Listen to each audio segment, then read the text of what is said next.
Well, just a really good win, to be honest with you. It's kind of how you hope senior night goes. Like you're up big enough to where you can take players out and be able to acknowledge them and all of their contributions. And I know it's just a short period of time, and we'll see. I'm hoping that Emmanuel gets another senior night just on account of the waiver, and we can do this again with him next year. But, you know, Kenyon and Karan, their contributions, I don't think that anybody would deny just how much they've kind of resuscitated, not only just reinvigorated a fan base, but just the level of confidence. I mentioned this yesterday in the press conference that, you know, good teammates make the tentative bold. And what they've done is they've elevated the room. They made guys who, you know what, I'm a little uncertain about my abilities, or you know, let me get outside of my lane and participate in something that isn't necessarily a strength. And what they've done is they've made tentative players bold.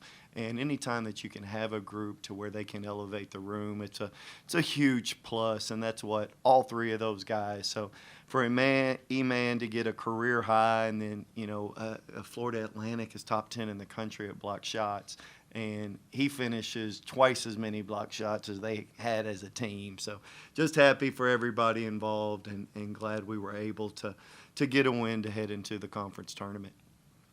For Kenyon Giles to be wiping tears out of his eyes at the whole senior day thing, he wasn't even been here for 365 days. To feel that way about a place whenever he is a one-year transfer, that shows that feeling still is in college basketball in the state that it's in. Yeah, oh my goodness, yes. And again, good people make good players, and you have to have good people. And you have to have people who care about that, they're enthusiastic about the game. You've heard me talk about this, TJ, that every time I called him during the recruiting process, he was either in the gym or he was just leaving the gym. And you can't have players who like basketball. You have to have players that love it, and they want to get the most out of their God-given abilities. And you can tell you want people, you have to be talented, but you don't want to be around people who are not enthusiastic. And he plays with tremendous joy. He has a ton of enthusiasm. His confidence carries over to others.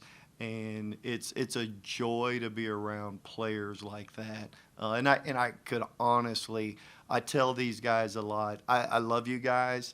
I've loved every team I coach, but I don't like every team I coach. And I like these guys. They're great guys. They care about the right things.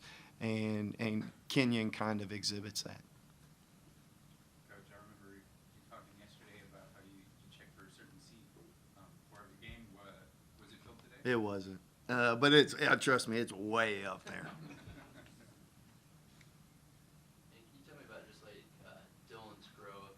Especially like around the rim. Seems like he's so good at playing off of 2 feet. I know you guys have drilled that into him, and just like the difference of the caliber of player he is when he's playing under control, and does that just make you pretty proud as a coach to see that in-season development? Yeah, I mean, 22 and 12, he's a sponge. You know, I mean, if we got film at 1 o'clock, he's going to be sitting in here at 12:50. You know, like he's going to be early. He's going to be out on the court doing the things. Will and TJ were checking in, and he shoots that 3 up top, and I'm like, "What are you doing?" And then it goes in, and it's like, and they both looked at me like, "Do you even know what you're talking about?" And yeah, that was kind of indicative of, you know what, he's having a really good night. I know Kane and Carlisle had 20 points at the half, 8 of 11, but you know, TJ and DB had 21 combined. And if you go back and look at the UTSA game, those two guys were really terrific and kind of carried us forward. So DB's a sponge, cares about the right things. 22 and 12 is pretty impressive to be able to do it in this situation. But I think he plays under control. Really proud of those two. 9 for 10 from the free throw line. And DB, if you go back and look, has just gotten better and better at the free throw line and converting opportunities, because his free throw rate, how often he gets fouled, is really high, especially in contrast to the rest of our league. We hear guys like KG and Ron Boyd say that this place, this community helps invigorate the joy of basketball back into them. What does that mean?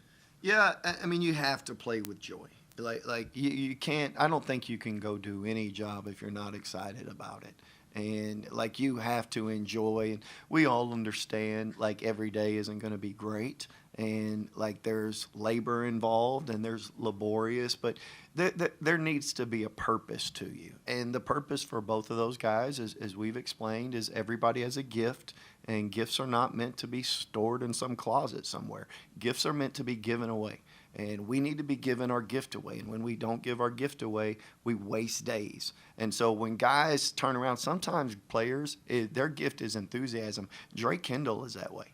Like his gift is he's got energy that's just different than everybody else. I mean, I often I tell our staff, like, we need to check his license because he acts more like a 2-year-old from an energy standpoint than he does as a teenager. But that level of just commitment and all of that, we need to give our gift away. And I think any time that you're giving your gift away, there's an enthusiasm and there's a joy that's around that. Those dunks at the end of the game, especially the wicked one from BB. What's sort of your reaction to seeing that? Did you do it in practice, or was that the first time you've seen it? No, he can do that. That's not very impressive to me. I've seen a lot of guys do that. I will tell you, I thought E-Man's dunk was impressive just because there was somebody else in front of him. And so, but yeah, DB, I'm just telling you, for DB's sake, thank God he made that. If you look at just like the style that you guys are winning with, it's not like you guys are, shooting the cover off the ball, during this, I think 9-2 or whatever the stretch is, extended winning stretch. Do you feel like this is a pretty good formula for winning basketball in March, the way you guys are playing right now? Winning basketball means sometimes, a lot of time to be honest with you, it means eliminating losing plays, right? So it's not just, man, do A, B, and C, and you're just automatically going to win. Sometimes it's you got to go get loose balls, and we didn't get the 50-50 balls, the first two that were. You got to go rebound with two hands. You got to sprint back defensively in order to get established and play again. So winning basketball, a lot of people play basketball. Very few of them play winning basketball, and we kind of preach that to our players. So what does winning basketball look like? A lot of times it's just eliminating losing plays, and I think you've seen less of that from us. We had a lot of those early in the year to where we were just like those plays were just catching up to us, and they stack up over the course of time. So I just thought, one, there's really good resolve with this group. Two, they've responded the right way every time. And not only responding when it doesn't go your way, but you have to respond to success the right way. I can't tell you how many people things go well and then pride enters the picture, and you watch arrogance enter the picture, and then it's just a matter of time before there's a downfall. So they've responded the right way, and I think what we've done is we've more so eliminated losing plays.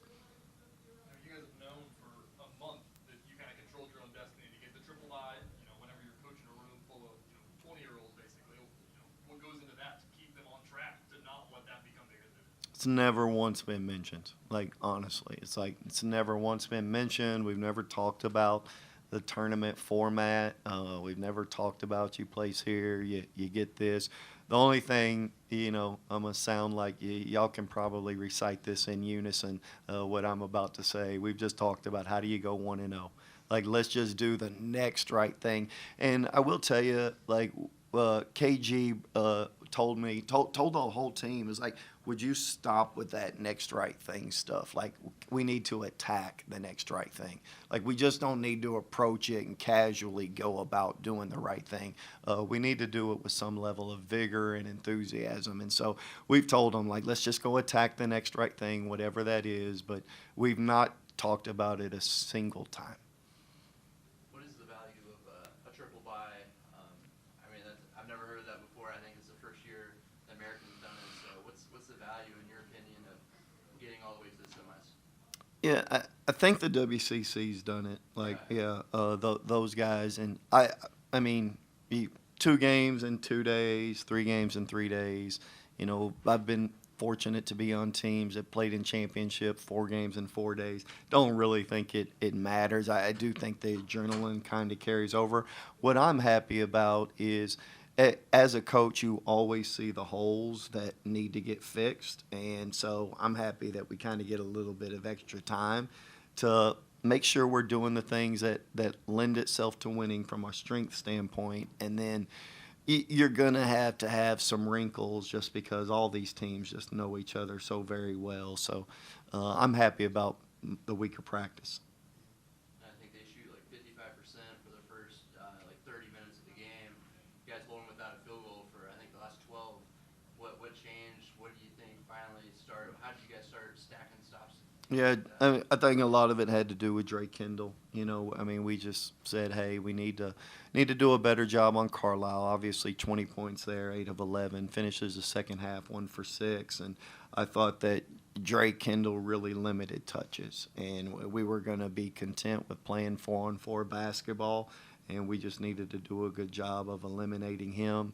And thought, as staff, just that was the first thing our staff mentioned. I'm like, okay, tell me what changes would you do right now? And they're like, go put Dre on. And so when you look on Carlisle, and so when you look, he gets the bucket without Dre in, and then Dre ends up fouling him on a 3-point opportunity. But I thought Dre Kendall flipped the script. Thanks, guys.